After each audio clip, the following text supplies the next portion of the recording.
Whether you live or you die, you must live in the purpose of God. Else, the end. So my topic today is commitment. The key to conquering mission. Commitment. The key to conquering mission.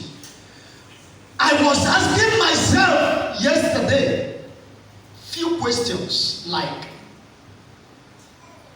why is commitment a key to conquering mission? In this church, I have worked in mission for some years, in mission department, as a missionary in the field. So when I am sent out to preach on a mission Sunday like today, I know what it means to be a missionary.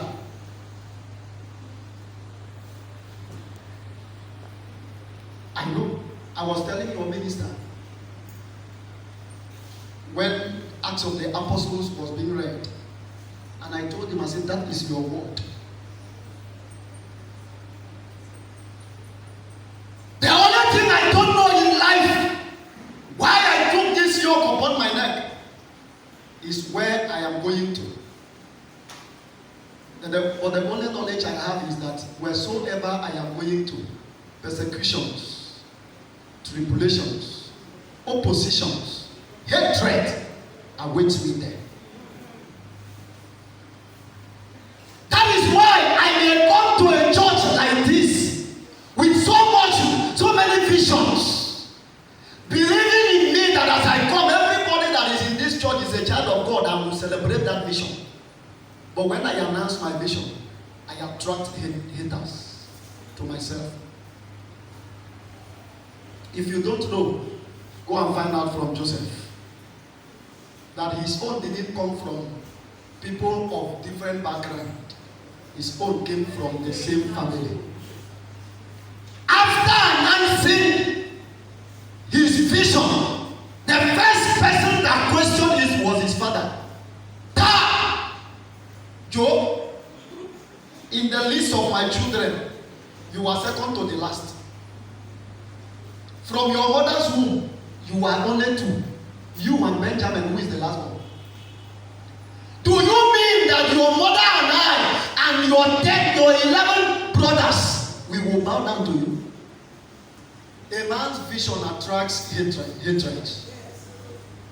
There are very few who will see and hear your vision announced, and they will be ready to celebrate it and be ready to work with you to achieve that vision. So this is my strength in doing missions work. This is my strength in working in the house of God. That anywhere I go, there are haters of good things.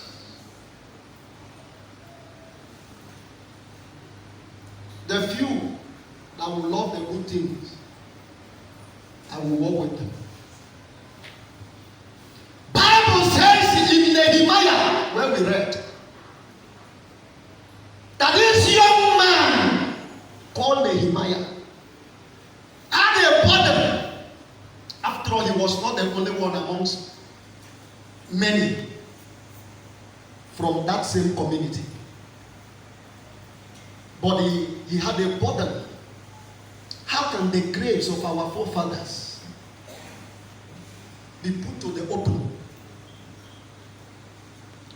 How can the walls that protected our people be broken down? And there are many big men with money and they don't care. Nehemiah was serving in the palace. That particular day that the burden came, his face changed. The king could not look at his face twice. Why? Because there was no joy. And he invited him. What is your problem? Why is your face fallen? Why do you look dejected? And Nehemiah said to the king, "O king, live long. for granting me this opportunity to express myself before you. Why should I be happy? Why should I be happy? Why I am in the palace and I am enjoying all the protection and I'm eating everything when the graves of my fathers are put to shame? When the walls are broken, nobody is there to repair Jerusalem. Nobody cares.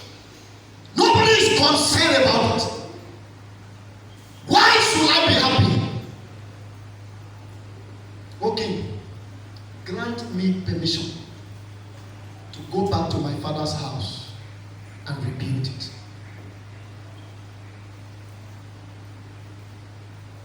And he was granted the permission and he left. In reaching there, he started the work.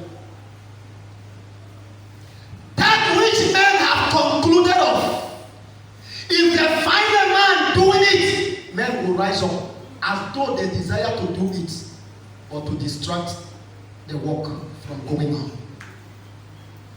When you see in church, people of God, if you are a child of God here, hear this. When you see in church people rising up against good visions, don't blame them. You only have understanding that the spirit of Sanballat and Tobiah has entered that church. Before you, they appear like saints, but behind you, they are caterpillars. He said, what are you doing here? You are in this same meeting, but your clothes is different. It means you don't belong here. Bible says, as the man of God was doing the work, building the broken walls of Jerusalem, big men with money. Unfortunately, in some of our churches, those who trouble the church are the poorest. When we go, it's true now. When we stand here, by the time I stand here and say, come and support mission, they won't come out, but they will complain. Did you hear me? I said they will not do what? They won't come out, but they will do what? And guess what? When they complain to the next person, that 2 naira that he has, he would have given, he will put it back. You know what they are doing? They are simply saying, don't be part of the blessing. I pastor a church somewhere within your Cross River State. Each time we raise fund in the church, a particular woman will be discouraging people. But when we come, she will be the first to come out and give. While others will be sitting back. One day the treasurer came to me and told me, this is what this woman had been doing. And she will be the first to come out and give. Those she has discouraged will not come out. And I told the treasurer, for that reason on Sunday I'm going to raise fund. Let me see, let me observe it. Do you know what? She came out and she was coming. I told her, ma, stop there. Take that your money back. Go tell the people you have told not to come out that it is good to give than to receive. It's blessing to give than to do what? Receive. After service, she came crying. I said, yes, this is what you have been doing. I called the treasurer, and the treasurer before I said, yes, that's what you have been doing. Yet, in Macedonia, the church, when Paul said you are poor, you don't need to give, don't be involved in giving, they rebuked Paul and said to him, do not stop off from participating into the holy ministry of giving. For Jesus has taught us to know it is better to give than to receive.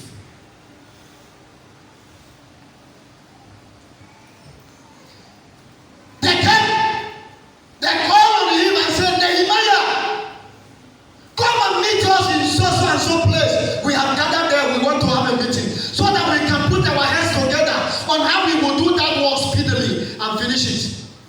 And the Bible said Nehemiah knew that they had concluded plan to kill him. You cannot be doing something for God with your sincere heart, and it will allow you to die in the hands of your enemies. No, it's not possible. Otherwise, it's no longer God. The battle may be fierce. Hear me. He has a way of sustaining you to pass through that battle. You know, Paul challenged them and said to them, remember that when I was with you, my hands fed myself and those around me. I was challenging the church this morning, and one prayer I'm praying to God is, God, give me money. The money that will help me to take care of my family, pay the school fee of my children, and then make sure I have no lack that will lead me to go begging. And then the church can keep their salary, and I will preach the gospel till the day I will retire. Because at times, I'm still praying that prayer.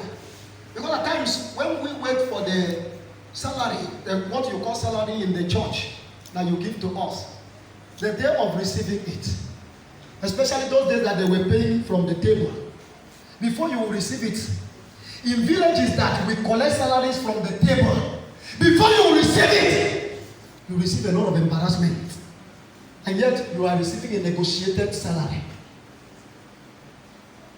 I pity the church when it gets to that point. I have been in mission, and while I was working in mission for 6 months, no salary. But I was in mission field, in a place where I was teaching people to pronounce Presbyterian church. And then Yoruba people, they will be struggling to pronounce They say, Reverend, are you sure that this church exists in Nigeria? Because even to pronounce Presbyterian church, Presbyterian was a problem. 6 months, no salary. And 2 persons were living with me. One day, there is a place called Calabar, where the Millennium University is. I was there, I opened a church there. I entered inside the forest. What was I looking for? I needed to survive. I was looking for unripe pawpaw. God helped me to meet one that was not planted by any man. And I plucked the unripe one, put it on a sack bag, tied it very well, and I returned back home. Kept it in their house. No money to sleep, no money to buy food. I was going fasting. I remember 1 month I fasted for 31 days, so that I would be eating just 1 time in a day. With the 2 persons living with me.